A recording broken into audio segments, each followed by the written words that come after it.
morning, children. Have you ever seen this before? I'm sure you have seen, right? These are nothing but the mushrooms. These mushrooms that we often eat, which we love to eat, right? But have you ever thought what are mushrooms actually? Okay, so they are fungi. Okay, the singular is fungus. Now, it is all the fungi, all the fungi are not edible. So we will not eat all the fungi, but yes, this one is edible, right? So we are going to study about them. Now, if you have, that they are of such great variety, okay, and they are found in every kind of habitat. Be it air, be it soil, be it in the very cold snow, everywhere, even in our body, okay, even in plants, in animals, okay, in both plants and animals, they do exist.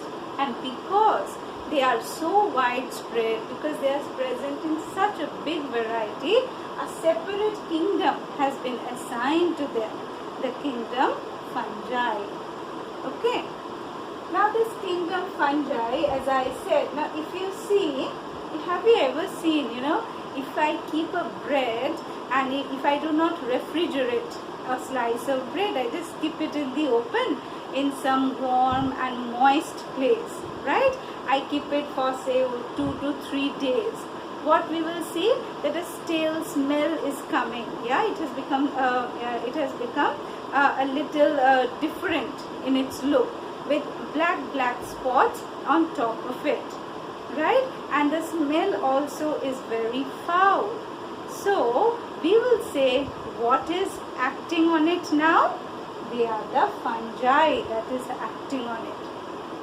So we can say the fungi always acts on certain substances which are dead or decaying, okay?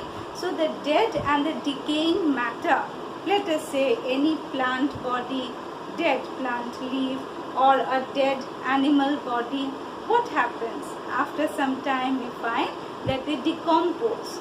Who is helping in this decomposition? Besides bacteria, it is the fungi that is helping all these matters, organic matters, to decompose, okay? And what will happen after decomposition?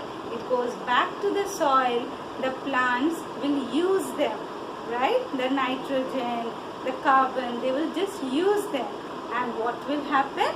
The plants will give fruits, and that fruits we will eat, right? So it is like a whole ecosystem, and fungi plays a very, very important role in that ecosystem, because you can imagine, without them, will the animals and the plant dead body, will they decompose? No, right? So it is a very, very important part of our ecosystem.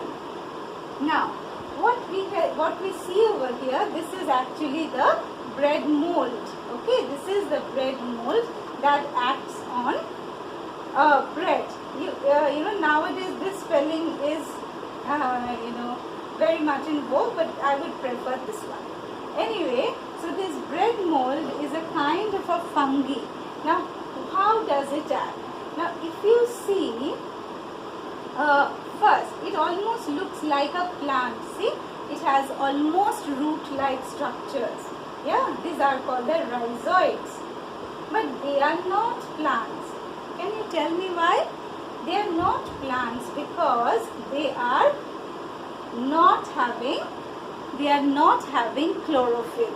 Okay, so fungi will not have chlorophyll in them. So if they do not have chlorophyll, can they make their own food? No, they cannot make their own food. So they are not autotroph. So how is their mode of nutrition? Their mode of nutrition is either they are saprophyte, okay, or they are parasite. Okay, so parasitic mode of nutrition or saprophytic mode of nutrition.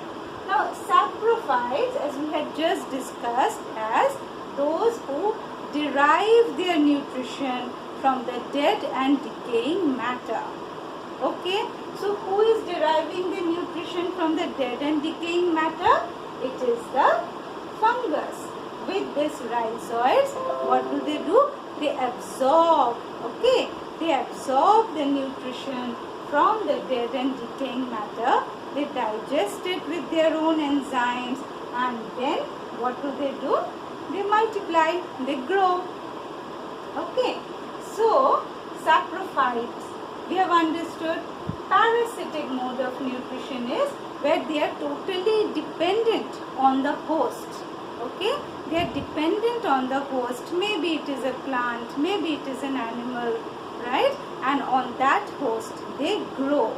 But are they being useful to the host? No, they are parasitic. That means they are not useful to the host. They cause harm to them. Okay, often you will see in in tropical areas where the area is where the climate is very moist and very warm. Many people, due to too much of sweating, too much of perspiration, and if you do not clean yourself, you have those khujli, right? The itching. So the itching is nothing but, the doctor will tell you, is a fungal infection. Okay, so because of the growth of this fungus in them, maybe those fungus look a little different, but the basic idea is the same. Okay, so we are going to deal with the characteristics. So the first characteristic that we learned is they exist in almost every kind of habitat. Yes. Second, they are non-green, so they lack chlorophyll. Now third, what is their mode of nutrition? Saprophytic or parasitic. Number 4. Now they can be unicellular or they can be multicellular. Okay, now this is very important, and they often ask, can you name an unicellular fungi? An unicellular fungi, that means whose body contains of only one cell. Okay, but the cell is well developed. It has a proper nucleus. It will have mitochondria, not mitochondria perhaps, but it will have all other organelles in there. Okay, yes, mitochondria also is there, sorry. So what is that? Example is yeast, that is unicellular. That means it has only one cell body. Okay, but the cell is eukaryotic, that is a modern cell. It has all the organelles in it. It has a proper membrane bound nucleus. Okay, so but the body is comprising of one cell structure, unicellular. Now all the other kinds are multicellular, that is made up of number of cells. Okay, now next is, how do they multiply or how do they reproduce?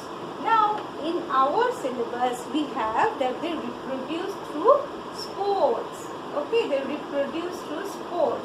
This is asexual form of reproduction. Okay, this is asexual form of reproduction. That means here the gametes are not involved. Now if you see, this is a bread mold I said, right? The bread mold, if you see, have tiny black dots in them, and they are nothing but this heads. Okay, these are the tiny black dots that you find on the bread mold, and they are called the sporangium. What are they called? Sporangium, and the plural is sporangia. Okay, so this sporangium, when it bursts, like when it gets matured and it bursts, what does it give? It gives spores. Okay, it gives spores, and the spores are so light and they are so tiny that they are all in the air. Okay, and wherever they find a suitable place, they will grow. But for them, what is a suitable place? The dead and decaying matter. Okay, so the spores will then grow into a new rhizopus. This is actually rhizopus. Its name is rhizopus. So it will again grow into a new rhizopus. Okay. Now how does it increase in the size? See, these are the hyphae. Okay. So this hyphae will further grow, yes, and it will form a network-like structure. These are all the hyphae, and many hyphae together forms a network-like structure, like a net.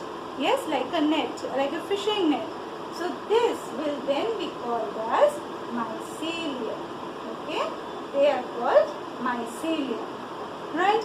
So what we understand that the fungus that we generally eat is mushroom, but there are many other fungi, which are not edible, sometimes may be poisonous, but at the other times it can be useful too.